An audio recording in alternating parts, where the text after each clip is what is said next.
I'm 45 years old now. I live alone in a quiet house on the outskirts of a mid-sized city. I work in a field that most people only hear about in passing: data security consulting. It pays more than I ever imagined when I was younger, and it gives me something I never had growing up: control. I don't drink much, I don't gamble, and I don't have kids of my own. My life is structured, predictable, and, for the first time in decades, peaceful. But sometimes, when I sit on the porch at night with a cup of coffee, memories creep back in. They don't ambush me like nightmares anymore, but they still whisper. They remind me where I came from, and why I walked away from everything tied to my family. I want to share that story here because it doesn't quite fit anywhere else. It's part confession, part explanation, and maybe part revenge story too. If you've ever had parents who treated you less like a child and more like a lifelong debtor, you'll understand. Growing up, my parents had a favorite phrase: "You owe us everything." They said it so often that it became a background noise in my head. Every meal, every new pair of shoes, every time they drove me to school, they'd remind me it wasn't love, it wasn't care. It was an invoice. I remember being 8 years old, sitting at the kitchen table with a bowl of watery soup in front of me. My dad leaned back in his chair, arms crossed, watching me eat. "Do you know how much that costs, son?" he asked. I froze with the spoon halfway to my mouth.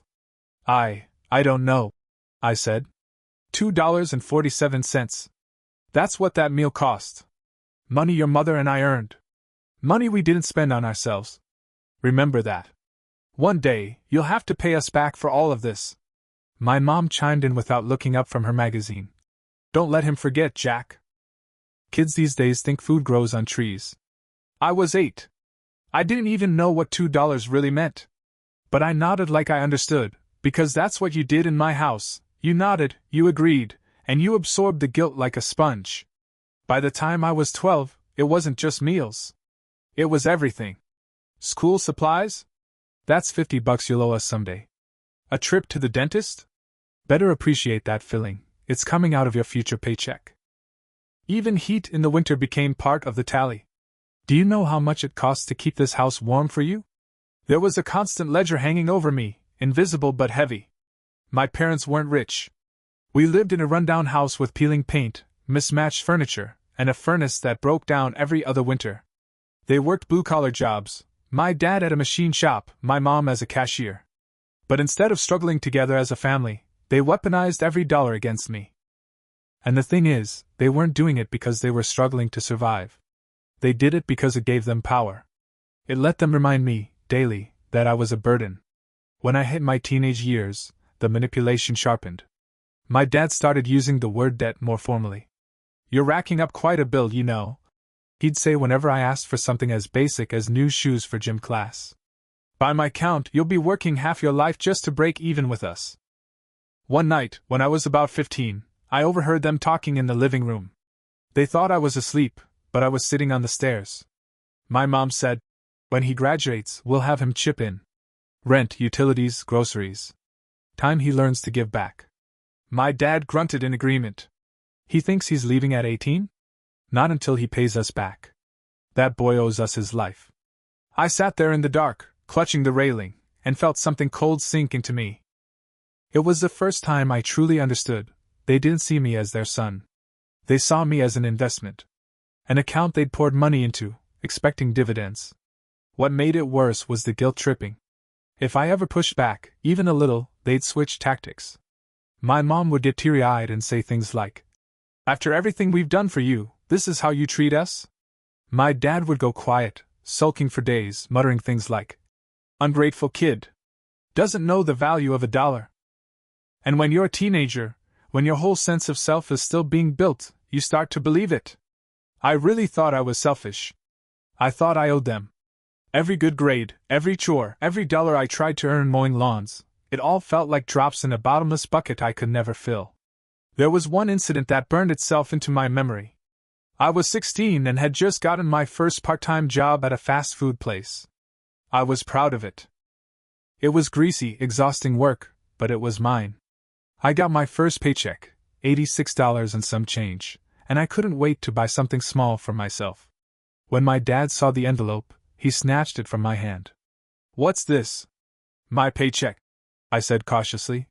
He opened it, looked at the number, and laughed. $86? That's nothing. You've eaten more than that this month alone. My mom smiled, sweet as poison.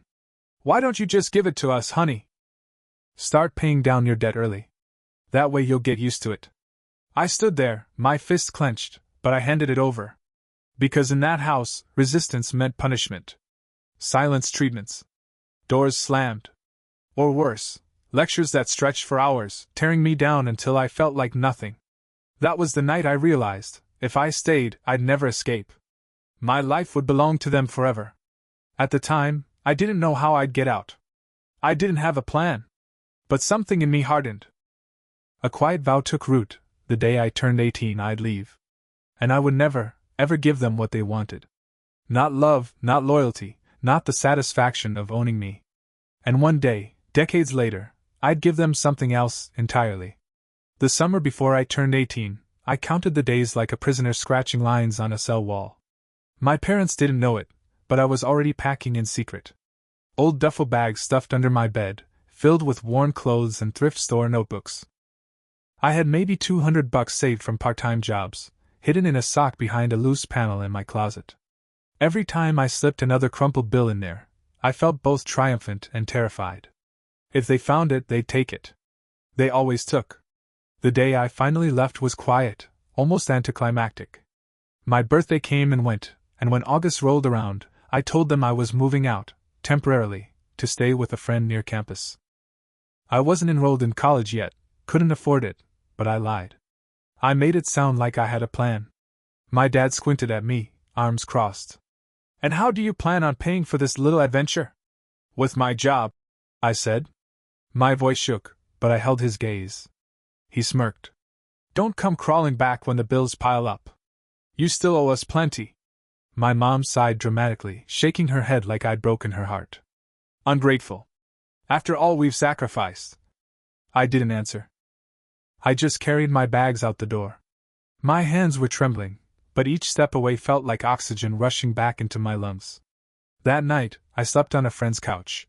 No bed, no privacy, just a worn cushion under my back. And yet I felt freer than I ever had in my life. The first few years were brutal. I worked whatever jobs I could get: fast food, stocking shelves, janitorial work. Sometimes I worked 2 shifts back to back and still barely scraped together enough for rent. My dinners were dollar store ramen and canned beans. But here's the thing, it was mine. Every dollar I earned, no one could take. No one hovered over me, demanding repayment for groceries or utilities. If the fridge was empty, it was because of me. If the heat went out, it was my problem. It was hard, but it was honest. I still remember the first paycheck I got after moving out. It wasn't much, just a few $100. But I sat on that couch, holding the envelope, and I didn't hand it to anyone. I didn't hear my dad's laugh, or my mom's guilt-tripping voice. I heard silence. And in that silence I smiled. Of course, my parents didn't let go easily. They called constantly. At first I picked up, thinking maybe, just maybe, they'd treat me differently once I was gone. Hey son, my dad would start, too casually. Then the hook came. So, when are you going to start sending something home? We raised you, fed you, housed you. Time to give back. My mom was worse. She'd cry on the phone. We're barely getting by, and here you are running off, forgetting the people who gave you everything. Don't you care about us? Every call was the same cycle: guilt, pressure, manipulation. For months, I felt torn in half. Part of me wanted to scream at them, to list every time they treated me like a ledger instead of a son. But another part of me, the part they'd carved out with years of conditioning, still felt guilty. Sometimes I'd sit with the phone in my hand after hanging up, my chest tight, wondering if I was the villain they said I was. The rail break came one night after work. I was 20, exhausted, sitting in my tiny studio apartment eating instant noodles. The phone rang. It was them again. My dad's voice came through, sharp and demanding. You think you're independent now? You've got nothing without us. Everything you are, you owe to us. Don't forget that. I snapped. Years of swallowed words erupted. No. I don't owe you a damn thing. I never will. There was a pause. Then his voice dropped low, almost dangerous. You'll regret saying that. I hung up. And for the first time, I blocked their number. I cried afterward, not from regret, but from release. Like cutting a chain I'd dragged for years. From there, life was a slow, grinding climb. I enrolled in community college, paying out of pocket with my crappy jobs. I slept 4 hours a night sometimes, balancing work and classes, but I pushed through. I knew education was my ticket out of minimum wage hell. When other students went home for the holidays, I stayed behind and worked extra shifts. I told myself, I'll never go back. I'll build something better. And gradually, I did. After finishing my associates, I transferred to a state university. I got into computer science, drawn by the promise of stable jobs and the quiet satisfaction of solving problems no one else could. I was still broke, still living on scraps, but the horizon was widening. My parents never stopped trying to worm their way back in. They sent letters. They made new numbers and called. Sometimes they showed up at old addresses I wasn't even living at anymore, asking neighbors where I'd gone. But with every year that passed, their hold on me weakened. Their words lost power. I stopped hearing debt collectors in my head and started hearing my own voice. There was a moment during my last year at university when I realized I'd finally shifted the balance. I was working as a lab assistant, tutoring on the side, and one night I had exactly enough in my bank account to pay rent, buy groceries, and still have $50 left over. It was small, almost laughable, but to me, it felt like victory. For the first time in my life, I wasn't drowning. Of course, my parents' words never fully left me. Even as I began my career, my first real job in IT, then moving into security, I still heard echoes. You owe us. You'll never be free. At first, I thought the only way to silence those echoes was to bury myself in work. So I did. I climbed, hustled, took every overtime project, every freelance gig, every consulting contract that came my way. And slowly, my income grew. My world expanded. I started seeing paychecks that my father never dreamed of. I traveled for work, stayed in hotels, sat at conference tables with executives. But even as I succeeded, the old tally hung over me. The invisible debt ledger they'd hammered into my skull. It wasn't about money anymore, it was about power. That's when an idea began to form. A way to end it once and for all. Not by shouting. Not by writing some heartfelt letter. Not by begging for their love. But by giving them exactly what they demanded, and nothing more. By the time I hit my late 20s, I'd clawed my way into something resembling stability. I was living in a one-bedroom apartment, nothing fancy, but it was mine. I had a used car that didn't break down every month, and a job in cybersecurity that paid more than I'd ever thought possible back when I was eating dollar ramen. For years, I'd been so focused on survival that I didn't really notice the shift happening inside me. At first, every paycheck went straight to bills, groceries, student loans. But slowly, there started to be leftovers. A few hundred here, 1,000 there. Enough to build a small savings account. Enough to feel the faintest flicker of security. And with that security came something I hadn't let myself feel in a long time: pride. I wasn't the scrawny kid being told his soup cost $2.47. I wasn't the teenager handing over his entire paycheck. I was a man who had built everything with his own 2 hands. No shortcuts. No safety nets. Certainly no help from the people who were supposed to love me. But the thing about trauma is, it doesn't just evaporate once your bank account looks healthy. My parents' voices followed me everywhere. I'd sit in meetings at work, listening to some manager talk about project timelines, and in the back of my head I'd hear my dad, "You'll be working half your life just to break even with us." I'd cook myself a decent dinner, something beyond ramen, chicken, vegetables, real food, and my mom's voice would creep in, "Don't forget how much it costs to put food on the table." Even when I was buying my first decent suit for a job interview, I heard it: "You only have this because of us. You owe us." It was like they'd installed a parasite in my brain. One that thrived on guilt. That's when I started writing things down. Not about them directly at first, just numbers. Budgets, expenses, long-term goals.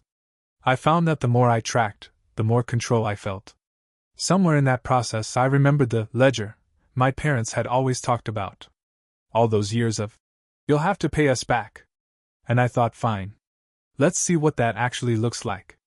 It started as a curiosity. I pulled up government statistics on the cost of raising a child in the 80s and 90s. Average food costs. Clothing. School supplies. I scribbled numbers in notebooks late at night, just to see.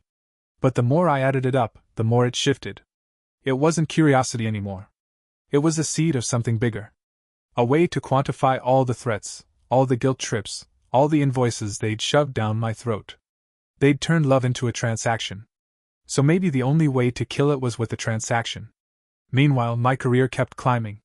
Cybersecurity was exploding, and I happened to be in the right place at the right time. I worked insane hours, yes, but I also got noticed. Promotions came. Contracts turned into retainers. By my mid-30s, I was making more in a year than my parents had ever made combined. I remember the first time I hit 6 figures. I stared at the number on the screen, almost numb. The kid who used to count quarters at the laundromat now had money he didn't even know how to spend. I didn't rush out to buy flashy cars or a big house. I wasn't interested.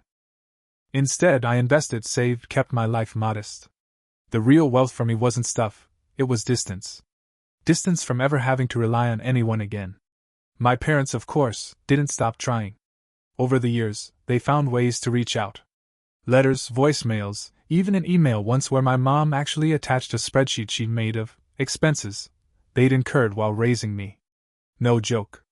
She'd listed things like electricity shared with child and portion of mortgage for room. At the bottom she wrote, "This is a conservative estimate. You'll never truly repay us, but this would be a start." The number she put there? $180,000. I laughed when I read it. Not because it was funny, but because it was so absurdly on brand. I didn't respond. I just saved it. And I realized then, I didn't even need to invent a ledger. They'd already given me one. Still, I didn't move right away. Part of me wasn't ready. Part of me still wanted to prove, to myself if not to them, that I could go further. That I wasn't just escaping, I was building. So I doubled down. I started my own consulting business in my late 30s. Took on clients across industries. Flew out to companies in crisis, patched up their security, and left with checks that felt surreal. With every success, the voices got quieter. Not gone, but weaker. Like background static instead of a blaring siren. But the thought kept returning, sharper each time, what if I paid them back? Exactly. Not a penny more. Not a shred of love attached. Just money. Cold, clinical, final. It was the kind of revenge that didn't look like revenge on the surface. To anyone else, it might look like generosity. But to me, it would be the closing of a chapter. In my early 40s, I bought a house. Not a mansion, just a quiet place with a yard and a porch where I could sit with coffee in the mornings. For the first time in my life, I felt not just stable, but settled. And one night, sitting there with a spreadsheet open on my laptop, I decided it was time. I'd calculate the debt. Every cent. I'd use their numbers, their logic, their transactional love. And when I was done, I'd pay it in full. Then I'd walk away. For good. That decision didn't come with fireworks. It was quiet, almost anticlimactic. But I felt a calmness I hadn't felt in years. Not anger. Not guilt. Just determination. It wasn't about proving myself to them anymore. It wasn't about shouting, or explaining, or trying to make them understand. They never would. It was about closure. About finally balancing the ledger they'd shackled me with since childhood. And if all they ever saw me as was a debt, then that's exactly what I'd be. A closed account. Paid in full. The funny thing is, when you start treating your own trauma like an accounting problem, it loses some of its sting. I didn't realize that at first. I just opened a fresh spreadsheet one evening, the glow of my laptop illuminating the quiet of my living room, and started typing. At the top, I wrote, debt calculation. It felt ridiculous. Childish even. But as soon as I put that title there, something clicked. My parents had hammered this, debt, into my skull my whole life. Fine. Let's see what the damn bill actually is. I started with basics. Food. According to USDA data, the average cost of feeding a child in the 1980s and 90s was X per year, depending on income bracket. I plugged in conservative numbers, erring on the low side, because God knows my parents weren't serving gourmet meals. I remember plenty of nights with beans, rice, and watered-down soup. So I took the thrifty plan, estimates. Clothing came next. My parents always acted like new shoes were some kind of luxury, even when they were just cheap sneakers from Walmart. I went with Department of Labor averages, again on the low end. School supplies? Same thing. I factored in public school averages, backpacks, notebooks, pencils. I even threw in field trips, though half the time I wasn't allowed to go. Housing was trickier. My mom's spreadsheet had claimed a portion of the mortgage. I almost laughed myself off my chair when I saw she'd literally divided the monthly house payment by 3, my dad, my mom, and me, and called that my share. But I didn't want this to be emotional. I wanted it to be cold. Precise. So I looked up historical averages of the cost of housing per additional dependent. Economists had already done the work. I plugged those numbers in. Health care. Dental visits. The occasional doctor trip. All of it went into neat little rows and columns. It was surreal. I spent weeks on it, not because it was complicated, but because I found myself going down memory rabbit holes. I'd remember my dad standing in the kitchen, waving a grocery receipt like it was a court summons. You see this? You think milk is free? One day you'll be paying us back for every drop. So I looked up the historical price of milk. I typed it in.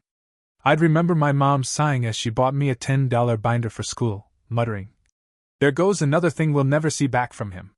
So I added it, school supplies, 1993, inflation adjusted. Row by row, I was dismantling their weapon. Turning their emotional blackmail into data. By the end of it, I had a number. A total cost of what it might reasonably have taken to raise me to 18. Conservative, careful, nothing exaggerated. It came to $146,328. 17. I stared at it on the screen. Not a vague guilt trip. Not a lifelong noose around my neck. A number. Finite. Closed. My chest felt lighter than it had in years. Of course, I wasn't just going to throw money at them and call it a day. That would have been sloppy. No, I wanted this to be deliberate. Surgical. So I kept refining. I cross-checked data with other sources. Adjusted for inflation to the year I was calculating in. Added in a small margin for things I might have missed. Not because I cared if they thought it was fair, but because I wanted no room for doubt in my own head. When it was all said and done, the final number was $152,580. 14. That was the ledger. That was my so-called debt. I transferred the figure into a separate bank account. Just sitting there, isolated, waiting. And then I waited too. For months, actually. Not because I was hesitant, but because I wanted to be sure. I wanted the moment to feel like more than impulse. During that time, my parents tried contacting me again. A new number. A letter slipped into my office's mailing address somehow.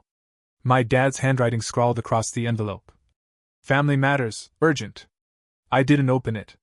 I just tossed it into a drawer. Because their urgency wasn't mine anymore. Instead, I'd come home from long days of consulting, sit on the porch with my coffee, and look at that account. That neat, precise number. The weight of decades condensed into 12 digits. I felt no anger. Just a quiet, almost mathematical satisfaction. The plan crystallized, one transfer. A note. And then silence. I wasn't going to scream at them, or write a manifesto about their failures, or try to make them see me. I knew better by now.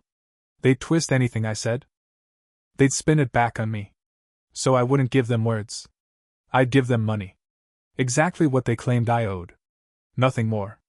I even practiced the message in my head, just 2 words. Debt repaid.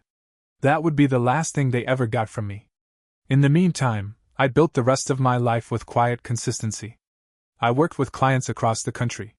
I took solo trips, nothing extravagant, but enough to remind myself what freedom tasted like. I furnished my house with things I liked, not hand-me-downs chosen by someone else. Some nights, I caught myself imagining their faces. My dad, opening his banking app, seeing 6 figures drop into his account. My mom, gasping like she'd won the lottery. And then, just when they'd be celebrating, they'd see the note. Just 2 words. And then, nothing. Silence. Blocked numbers. Vanished. It wouldn't be a fight. It wouldn't be dramatic. It would be an ending. There's a certain peace that comes when you finally accept that people will never change. My parents weren't going to wake up one morning and realize they'd been cruel. They weren't going to suddenly love me without conditions. They wanted a transaction. So I'd give them one. On my terms. And once that was done, the balance would be settled. The ledger would close. For the first time in my life, I'd owe them nothing. It was a Thursday morning when I finally did it. I didn't plan it that way. It wasn't symbolic, no birthday or holiday attached. Just an ordinary workday. I'd woken up early, made coffee, checked my email like usual. But when I sat at my desk, staring at the neat line of numbers in my separate account, I felt a calm certainty settle over me. Today. No hesitation, no trembling hands. Just quiet inevitability. I logged into my bank, opened the transfer tab, and typed in the amount, $152,580. 14. It looked almost absurd sitting there, digits I never would have imagined when I was that kid clutching his $86 paycheck. Back then, that amount might as well have been the GDP of a small country. Now it was a keystroke. For the destination, I used the last known joint account I had on file for them. They'd once sent it to me when fishing for help with bills. I'd never sent them a cent, but I'd kept it. I double-checked the routing number 3 times. Not out of nerves, just because precision mattered. And then, in the memo line I typed, debt repaid. Nothing more. No explanations. No love. No hope you're well. Just 2 words. I hovered for a moment, not because I doubted, but because I wanted to take in the weight of it. 40+ years of manipulation, guilt, and conditioning distilled into a single act. Then I hit submit. The screen blinked. Transfer complete. That was it. No fireworks. No sudden rush of adrenaline. Just silence, like the stillness after a storm. I sat back in my chair and exhaled. My hands weren't shaking. My chest wasn't tight. In fact, I felt lighter than I'd ever remembered. It was over. I didn't wait for their reaction. I didn't picture them opening the account, though I could imagine it well enough, my dad frowning at the number, then his eyes widening. My mom clutching her chest, whispering, "Can you believe it?" Maybe they celebrated. Maybe they saw it as proof they'd been right all along. Maybe they thought they'd won. It didn't matter. Because the second that transfer went through, they lost any claim to me. I opened my phone. Blocked their numbers, the latest ones they'd used to slip through. Blocked their email addresses. Deleted the old voicemails I'd kept out of morbid habit. Then I logged into social media, not that I used it much, and blocked them there too. Wiped the last traces of their ability to reach me. When I was done, I set my phone down on the table, screen dark, and leaned back. Silence. Pure, unbroken silence. It's hard to describe what that silence felt like. It wasn't empty. It wasn't lonely. It was full of space, of air, of possibility. For decades, my parents' voices had been the static in my head. Always buzzing, always accusing. Even in their absence, they'd been there. But in that moment, after hitting submit and blocking them, the static cut off. I felt, for the first time in my life, what it meant to truly belong to myself. That evening, I walked out to the porch with a glass of whiskey. Not a celebration drink, exactly, just a quiet toast to the ending of a chapter. The sky was streaked with orange and purple, the kind of sunset you don't notice unless you're still enough to look. I sat there, sipping slowly, and thought about the boy I'd been. The boy who'd sat at the kitchen table, spoon in hand, listening to his father tally up the cost of soup.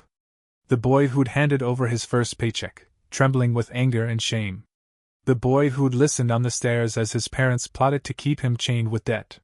I wanted to reach across time, place a hand on his shoulder, and tell him, one day you'll be free.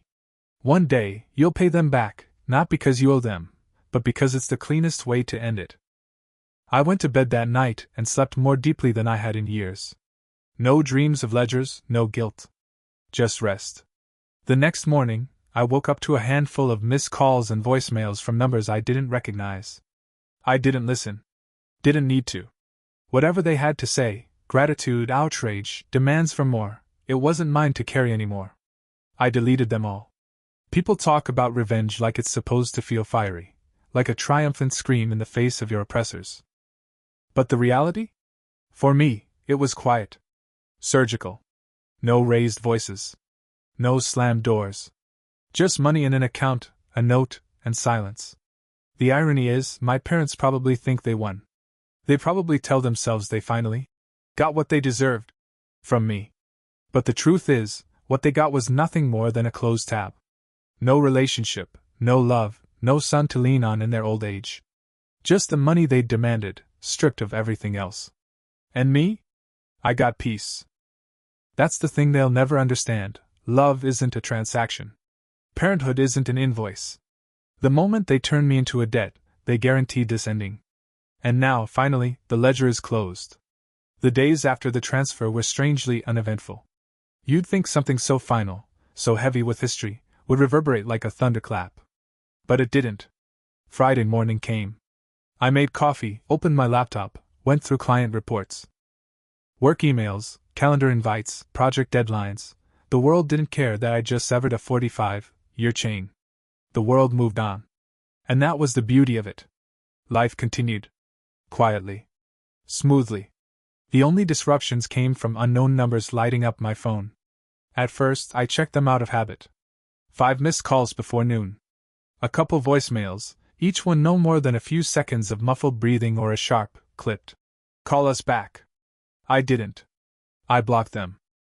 Deleted the voicemails. By Monday, the numbers stopped. Either they realized I wasn't picking up, or they'd gone back to whatever narrative made them feel in control. I pictured them sitting in their living room, my father holding a bank statement, my mother clutching the phone. I could almost hear the arguments. See? He finally did what he was supposed to do. That's all we'll ever get from him. Just money? After all we gave? Don't you see? This proves we were right all along. But what about when we need him later? Maybe they were smug. Maybe they were furious. Maybe they were confused. It didn't matter. Their voices, real or imagined, no longer carried weight. I wasn't interested in their reaction. For once, it wasn't about them. It was about me. The silence that followed was new, and at first it felt almost unnatural. For so long, I'd been braced for their presence. The guilt-tripped phone calls, the sudden demands, the guilt that curled in my stomach whenever I ignored them. Now, the quiet stretched on. No buzzing phone. No scrawled letters. No manipulation worming its way into my day. Just space. And in that space, I began to notice things I'd overlooked.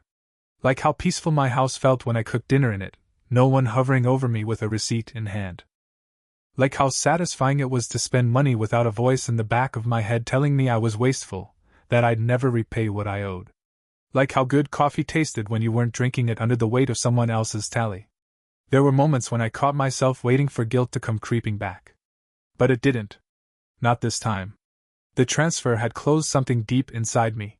It was as if my brain finally accepted that the ledger was balanced. Their debt-collecting specter no longer had ground to stand on. It wasn't forgiveness.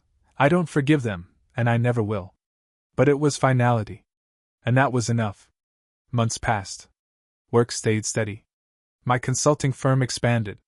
I hired a couple of younger analysts, mentored them, showed them the ropes. It was strange, in a good way, to guide people without dangling strings attached, to give without expecting repayment. I traveled more. Nothing extravagant, just cities I'd never seen. Chicago in the fall, Seattle in the spring. I'd sit in coffee shops, laptop open, listening to the hum of strangers, and feel the quiet luxury of belonging only to myself. Every so often, I thought of my parents. I wondered how they framed it to themselves. Did they tell friends and relatives that I'd finally come through? Did they brag about the money? Or did they keep quiet, embarrassed by the note? Maybe they tried to reach me through extended family. If they did, no one bothered passing messages along.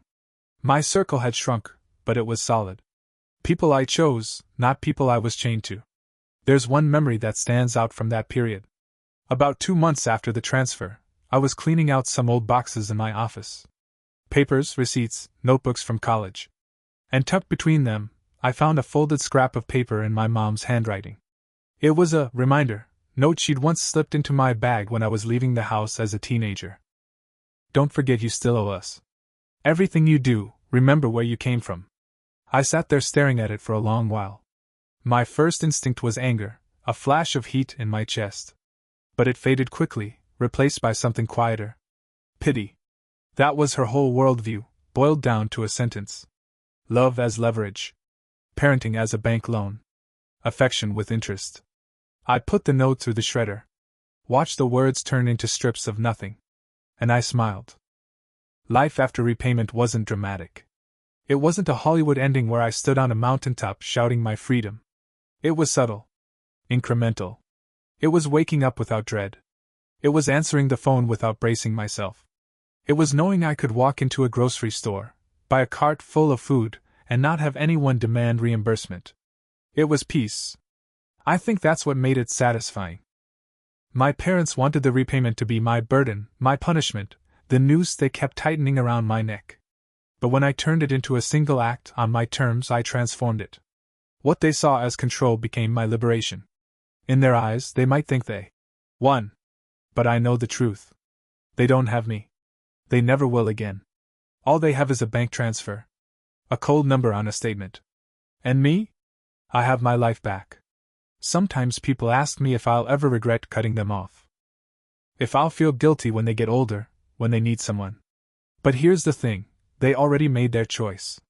They taught me, from the time I could walk, that everything between us was a transaction. They had 45 years to show me love without a price tag. They never did. So no, I don't regret it. They got exactly what they wanted. And I got what I needed. The account is closed. It's been over a year since I sent that transfer, and sometimes I catch myself forgetting it even happened. Not because it wasn't significant, but because life has been so quiet, so ordinary, in the best possible way. Freedom doesn't feel like fireworks. It feels like making coffee in the morning without a knot in your stomach. It feels like knowing you can spend money on yourself without hearing a ghostly voice demand repayment. It feels like silence where once there was static. I've learned that peace isn't loud. It's steady. When I look back now, I see my childhood with different eyes. For so long, I carried it like a personal failing, like I really was the selfish, ungrateful kid they said I was. But I wasn't.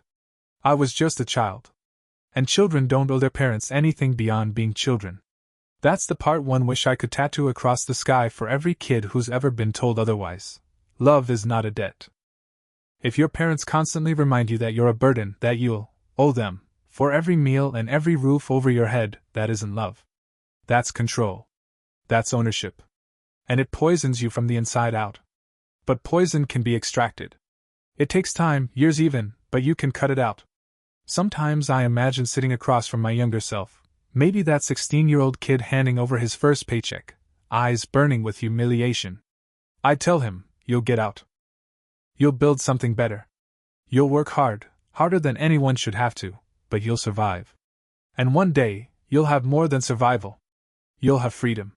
You'll sit in a house that belongs to you, drinking coffee you bought with your own money, and you'll feel peace that you can't even imagine yet. And I'd tell him, you won't owe them anything. Not love, not loyalty, not your life. You'll give them exactly what they demanded, the money. And that will be the end of it. That kid wouldn't believe me. But it's true. I don't know what became of my parents after the transfer. I assume they're still alive, still bitter, still convinced the world owes them more than it gives. Maybe they tell themselves they won. Maybe they complain to relatives that I've cut them off. Maybe they stare at that debt repaid memo and don't know how to process it. But none of that is my problem anymore. That's the difference between now and then. As a child, their moods controlled me. Their guilt shaped me. Their words echoed in my head like scripture. Now, their voices don't reach me. They live in a world I don't belong to anymore. And that separation, that distance, is the greatest revenge of all. Some people think closure comes from confrontation. From screaming the truth in someone's face, demanding acknowledgement, demanding apology. I used to believe that too. But my parents taught me who they are, over and over. They were never going to understand. Never going to see me as anything but a debt. So I stopped asking for closure from them. I gave it to myself. And I think that's what closure really is, not convincing the other person to see you differently, but deciding for yourself that you're done carrying their weight. I've had people ask me if it was worth it, giving them that money. If it felt like rewarding them, validating their twisted worldview. But here's the truth, the money was never the point.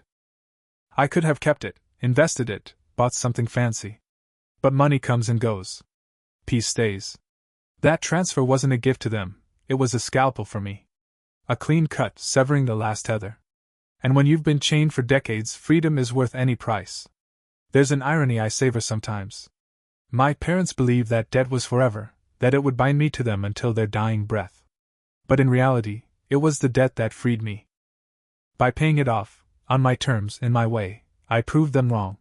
They thought they'd raised a debtor. What they actually raised was someone strong enough to walk away. If you're reading this and you've lived something similar, parents who made you feel like you're a bill they regret paying, I want you to know something: you don't owe them. Not a cent, not a second, not a scrap of your soul. You can leave. You can build your own life. It won't be easy. You'll struggle, you'll doubt yourself, you'll carry their voices for years. But those voices can fade. And one day, you'll realize you're free. Maybe you'll never get the apology you deserve. Maybe you'll never see regret in their eyes. But you'll have peace. And peace is worth more than any acknowledgement. As for me, I live quietly now. I work. I travel when I want.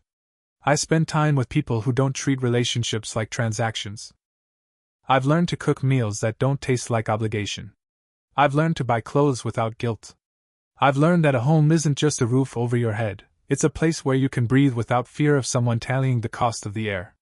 That's the life I built. And the best part? It's mine. Every inch of it. Paid for not with guilt, not with servitude, but with my own hands, my own choices. So when I look back, there's no rage anymore. No lingering desire for revenge beyond what I already did. Just clarity. They got what they wanted. I got what I needed. The ledger is closed. And I am free.